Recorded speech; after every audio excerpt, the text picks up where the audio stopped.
Sara Hodges, CBS 13. Not only did she give us a tour of her home during the commercial break over on youtube.com/ESPN1320 and twitch.tv/ESPN1320, but we're talking the state of Sac State. We'll get to the Kings and your Raiders play tonight and the 49ers and all of that good stuff. But we got news this morning that Troy Taylor, it appears the Stanford job is down to two people. Troy Taylor, of course, our coach here with the Sac State Hornets, and Jason Garrett, the former head coach of the Dallas Cowboys, offensive coordinator for the New York Giants, and Sunday Night Football, I think. He's on TV somewhere. Yeah. But what do you think about that? You're close with this football program. What do you think about this opportunity for Troy Taylor? I mean, for Troy Taylor personally, I mean, this would be huge for him. And I actually, have built a really close relationship with him and the coaching staff over the years. But this would hurt for Sac State, obviously. Can you guys not hear me or something? No, bro, did you forget to turn the music down? Oh my gosh, I may have. I got so distracted showing y'all my decorations. Hold on. Right here, that's all right. We're professionals. We'll cover for you. That's okay. We got Sara was showing us her tree and her fireplace. Beautiful and all that. Tree. The reason she got everything in the house is gorgeous. Yeah, it's immaculately done. But she was getting up to turn the Christmas music down, and I realized when she sat back down, we forgot to turn the Christmas music. That's all right. It's Christmas time. She's gonna yank the TV off the wall. This is hilarious. Oh man, that's what happens though. Christmas time, the music don't shut off. Yeah, and who's the other one that did we were talking about? Funny because I'm sitting here talking and I'm like, what? Do I have something on my face? Like, is something going on? Like, it's whoever that was singing. But who's the one? Is it the Temptations who do a great Christmas song? And obviously Mike the Jackson 5 did a great Santa one. Claus is coming to town. Like there's some great ones. Yeah, the Temptations. Elvis Presley, like so many good ones. Well, not mine. That's in your house. I just let it ride. I don't discriminate. I'll have Justin Bieber on here. I never listen to him, but whoever's making Christmas music is fine with me. I'm not mad at the Beatles. Drew Hill got a version of those my boys this Christmas. Right, those my boys. Yeah. But should we get back to it? Sac State? No, that's fine. This is on brand with the show. Okay, you're Sac State and Troy Taylor. Yeah, I mean, personally, obviously, I've been close with Coach Taylor over the years. So personally, for him, like this would be huge, and I would be so ecstatic for him. Except I know what this would mean for Sac State. I mean, just what he's accomplished in his 4 years here. 3 Big Sky championships, 3 straight trips to the postseason. And let's be real, like Sac State wasn't relevant. Mm-hmm. It's not like he put them back on the map. Like he literally put Sac State on the map as far as like football goes. And so like, Division II, they had some success, but in the Division I era, like he's really been it. And he has given, you guys know, not just Sac State the spark, but the city of Sacramento a spark. So from that standpoint, obviously just extremely bittersweet. I have decided like not to come out and talk about the narratives that I've heard just because I haven't got a confirmation from Coach yet on, what exactly is happening. And, we have a pretty close relationship and I'm confident that he's going to let me know when he's ready. They have a big game to prepare for tomorrow night. And obviously they don't want any distractions. This is clearly a huge distraction. You could imagine being a player, hearing this. So it's, like I said, it's going to be bittersweet. Bittersweet is how I'm going to put it. I don't think it's as big of a distraction as we make it out to be. Like I don't know. You're closer to the team than I am. Mm-hmm. I'm guessing those dudes, and this ties into what Casey you were saying about Dion the other day. These dudes love Troy Taylor. Yeah. If this is it, they're gonna ball out for him. Right. If this run is the last run, and no one wants tomorrow's game to be the last game, but if this run is the last run, they're gonna do all they can to make sure that if there is legitimacy to this rumor, and if Coach Taylor really is leaving or does wind up leaving to go to Stanford, that he leaves with a national championship. Yeah. Yeah, of course, I think that's the goal, but I think you guys know, like personally. if you're a player, maybe you don't have the grades to go to Stanford, maybe, anything like that. And then it's like you have this coach who you've found so much success under, like, this is going to be hard. And yeah, of course they're thinking about tomorrow night's game, but in the back of your mind, you are thinking about your future, and as you should be. A lot of these guys, came to Sac State because of Troy Taylor and the type of coach that he is. So as much as like I think that we would like to overlook it, I think for players personally, like, this is a really big deal. And I think that if it is true, we're going to see players that we love entering that transfer portal, and that's just the reality.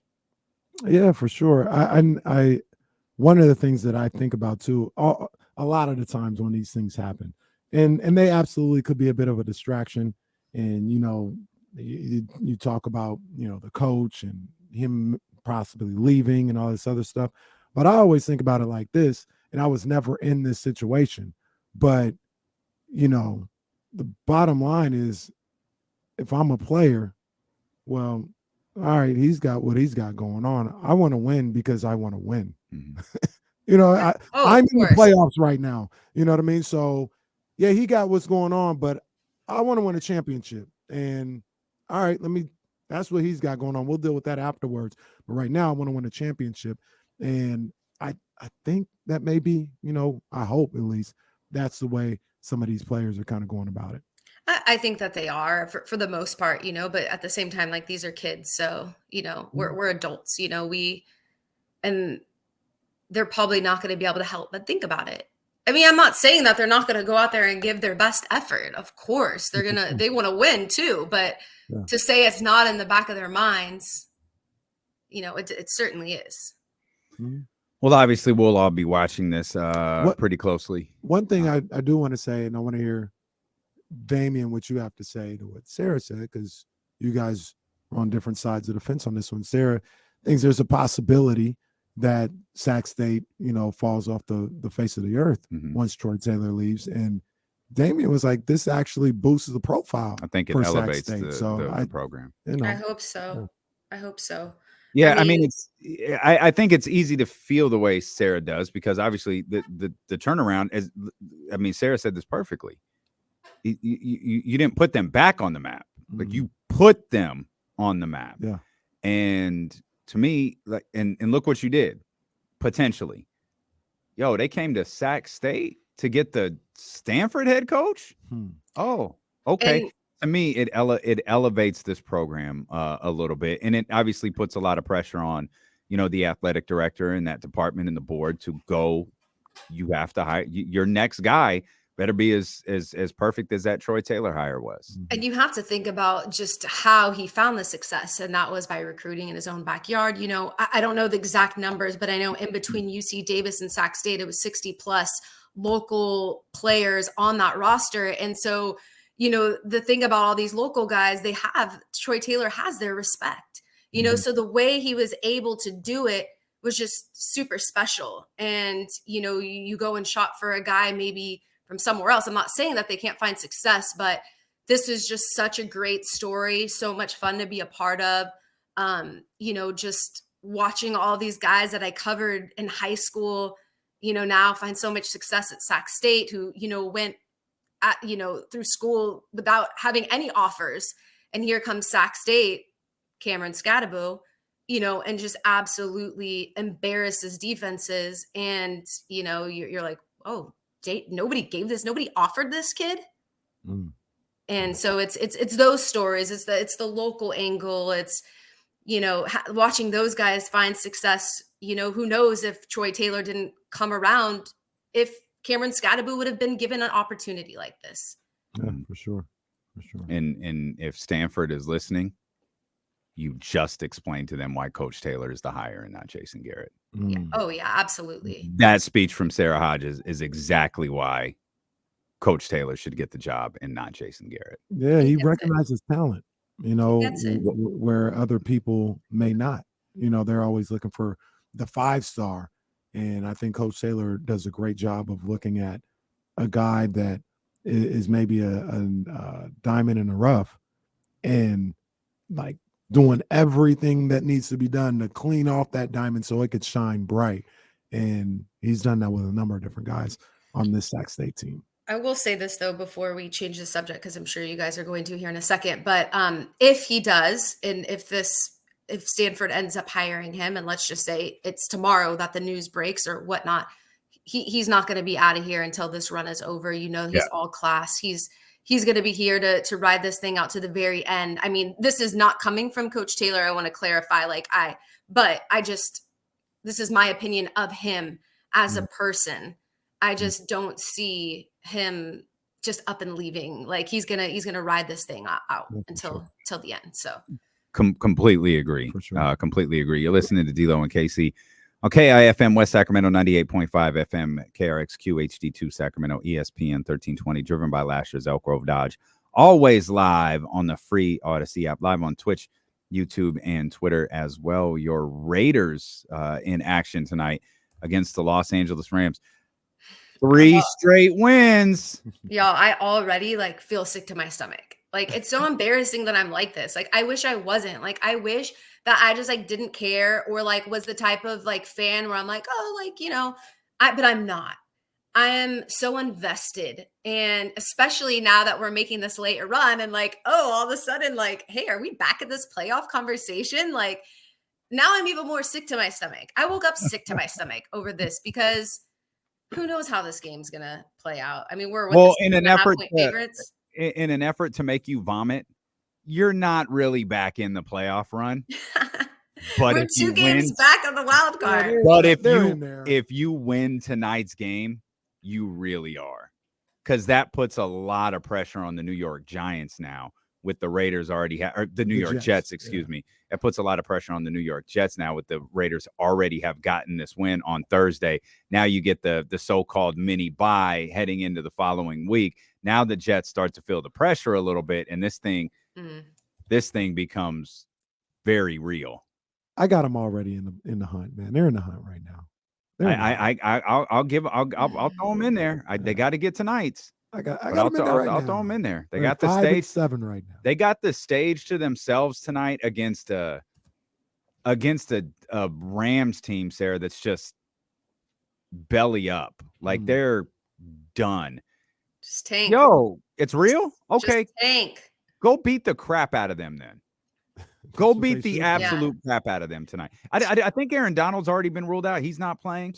I assume Matt Stafford, I assume, isn't playing. Yeah, I'm trying to look it up right now because is Baker playing tonight? I think Baker's playing because of the Troy Taylor stuff today. I've been just knee deep in that. But yeah, I think Baker's playing, which is going to be pretty interesting. I mean, I don't know.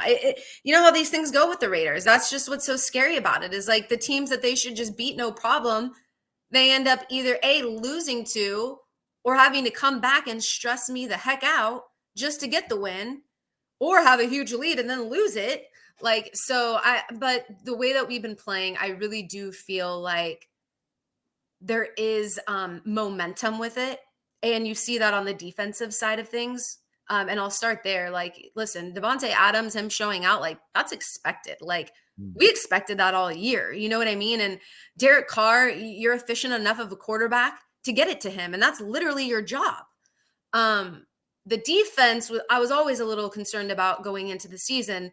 So the fact that they've really been able to step up over these last 3 games, and the fact that we've been feeding the ball to Josh Jacobs and we're finding success doing that as well. Just all of those things make me feel pretty good. I hate seeing that we're the 6.5 point favorite, or at least at last check, that's what we were, just because, the way my team is, it's just say we're the underdog. Please just do me that favor.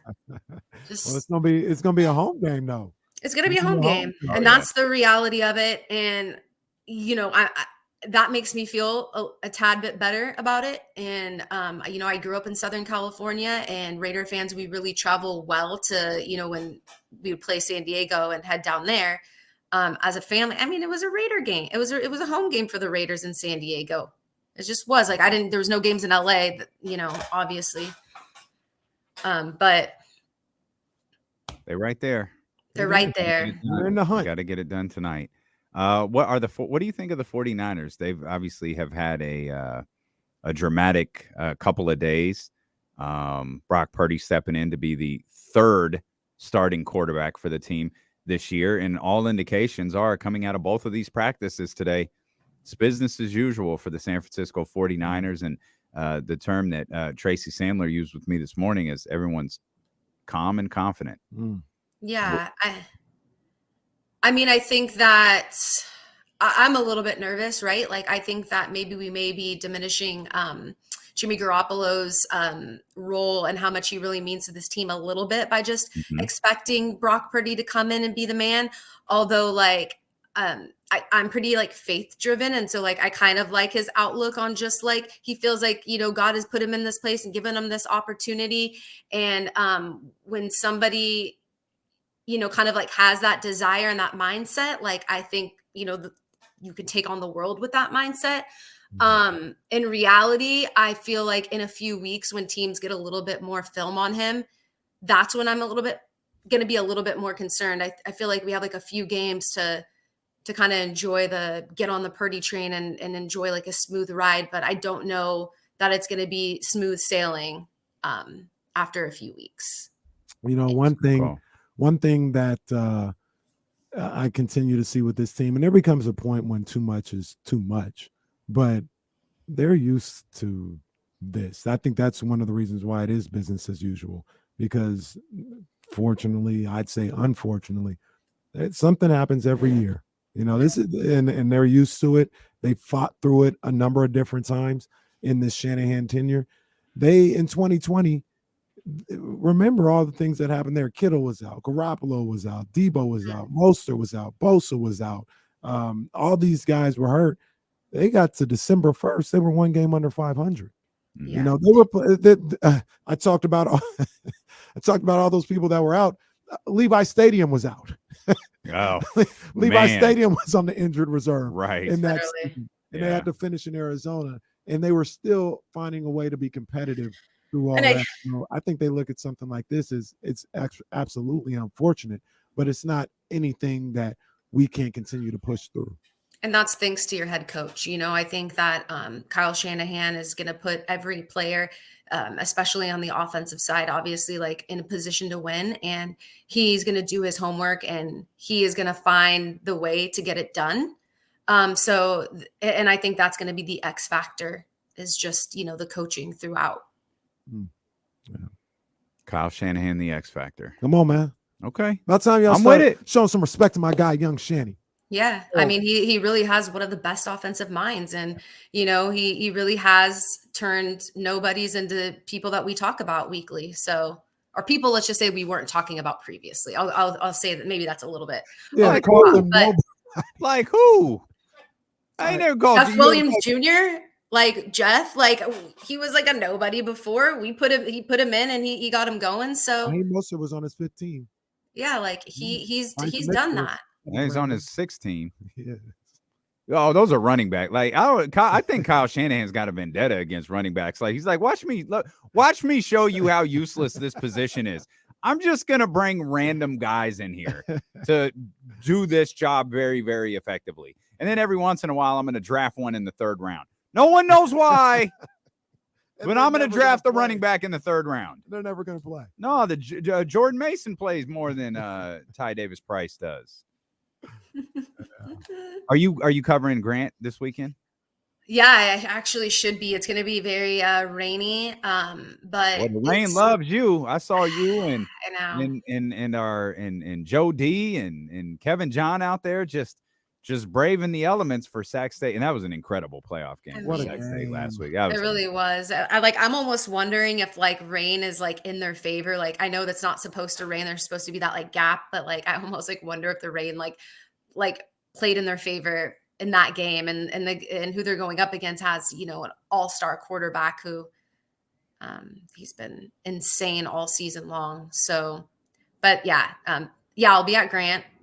Super, super excited for what they've been able to do and how they've been able to turn this program around under head coach Carl Reed, who, you know, is a Grant alum and played football there. So love stories like that. That's what it's about, you know, especially in local news, is getting that local angle. And, you know, just watching good people win is one of my favorite things in the world to see, experience, enjoy the ride through next to these guys who, but, I also like, I'm just happy for Grant. That's it. Yeah. Which coach Albergini would be out there. I really do. It hurts, he's a staple there. And, but super, super stoked for Grant and just those kids sticking to it. And, it was a rough season last year. It really was. Yeah. And you're going to be at Sac State, right? On Friday? Oh yeah. I'll be at Sac State. Are you, well, you're always working, but it's not like sideline, Sarah, is it? No, I wish. It's ESPN now. So they've taken that game over. So we actually can't even shoot the game. We can't have a photog on the sideline, even shooting it, because ESPN owns the rights to the game. So I'll be there watching, which I'm sure my photog enjoys it, right? He gets to chill in the press box, eat some food and watch, but we don't have those low angle, like highlights that, are cool to see, but we'll be able, I can actually really pay attention to the game. There's a lot that goes on. People don't realize, with what I do, it's like my head's on a swivel constantly, because it's not just a Sac State going on 90% of the time. It's, 4 other games that we have going on that I have to know a little bit about everything. So, but Friday night, I'll just be able to enjoy it and come up with something good to say.